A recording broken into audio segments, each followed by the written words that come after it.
और अब खबर ग्रेटर नोएडा की है, जहां पर दीपिका दहेज हत्याकांड इस समय सुर्खियों में है। अब इस मामले पर एक बड़ा खुलासा हुआ है। पोस्टमार्टम रिपोर्ट आई है दीपिका की। हाथ पैर पर मिले हैं चोट के निशान, ये रिपोर्ट में खुलासा हो गया है। पोस्टमार्टम रिपोर्ट में चेहरे पर सूजन मिली है।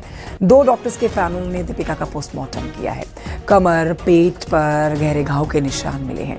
पोस्टमार्टम रिपोर्ट में इस बात की पुष्टि की गई है कि पहले बुरी तरह से पीटा गया है दीपिका को। ग्रेटर नोएडा में दहेज उत्पीड़न से जुड़ी हुई ये बहुत ही दिल दहलाने वाली खबर, जहां महिला की संदिग्ध मौत के मामले में अब ये पोस्टमार्टम रिपोर्ट रोंगटे खड़े कर देने वाली है। बताया गया है कि महिला के घर की छत से कूदकर कथित आत्महत्या की, लेकिन जब रिपोर्ट सामने आ रही है वो हत्या की ओर इशारा कर रही है बजाय के आत्महत्या के।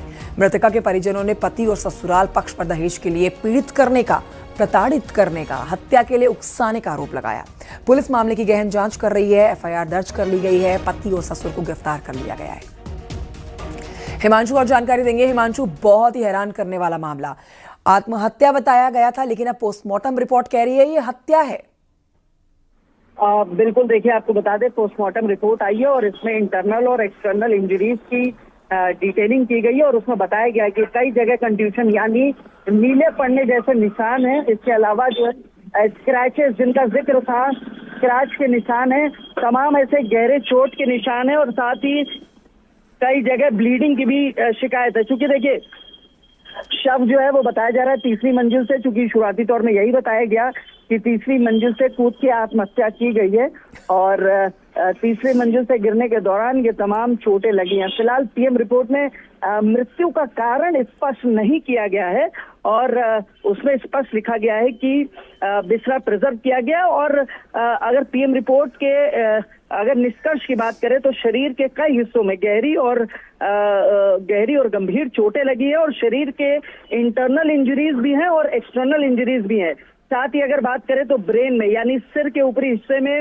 हेमाटोमा यानी ब्लीडिंग जैसी शिकायत है। लीवर पूरी तरीके से फटा हुआ है। इसके अलावा जो पेट में तिल्लियां होती हैं वो भी पूरी तरीके से फटी हुई मिली है, तो जाहिर तौर पे गंभीर चोट लगी हुई है। इसके अलावा अगर बात करें हाथ में, पैर में, कमर में और इसके अलावा कोहनी में, इन तमाम जगह स्क्रैचेस हैं और इसका बाकायदा, चूंकि ये डॉक्टर के दो डॉक्टर थे जिनका पैनल था और वीडियोग्राफी की गई है, बाकायदा उसमें इनके सेंटीमीटर्स भी लिखे हुए हैं कि इतने सेंटीमीटर लंबे और इतने सेंटीमीटर चौड़े ये घाव हैं और इसमें कई जगह बोन में डीप बाउंड की बात कही गई यानी गहरी चोट लगी है जो कि घुटने में हम लोग देख पा रहे हैं, जिसकी तस्वीरें भी सामने आई हैं।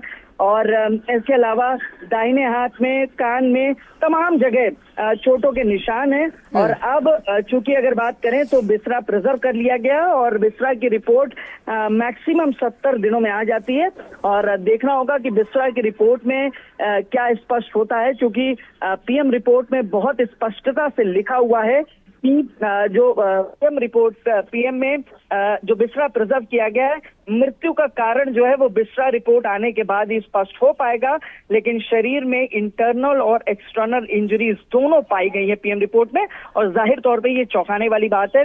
एक्सटर्नल इंजरीज भी है और इंटरनल इंजरीज भी है। तो अब देखना होगा। पुलिस का कहना है कि दहेज हत्या की धाराओं में मुकदमा लिखा गया है और जिस तरीके से देखा कि पिता पुत्र यानी जो दीपिका का पति था ऋतिक और साथ ही ससुर मनोज, इन दोनों को गिरफ्तार करके जेल भेज दिया गया है। 14 दिन की जेल यानी जुडिशियल कस्टडी में है। 14 दिन बाद फिर पेशी होगी, लेकिन अभी चूंकि 7 लोगों के खिलाफ ये मुकदमा लिखा गया है और पुलिस अन्य लोगों की गिरफ्तारी के प्रयास कर रही है। जी, वाकई में चाहे ट्विशा हो चाहे दीपिका हो, इस तरह के मामले हैरान करने वाले हैं, रोंगटे खड़े कर देने वाले हैं और शर्मनाक है। जहां पर बताया जाता आत्महत्या है, लेकिन जो मामले निकल कर आते हैं, पोस्टमार्टम रिपोर्ट खुलकर सामने आती है, उसमें आत्महत्या के लिए उकसाने की वजह भी परिवार ही निकलता है, ससुराल ही निकलता है और इसीलिए इसे आत्महत्या कम हत्या ज्यादा कहा जाएगा। शुक्रिया आपका हिमांशु जानकारी के लिए।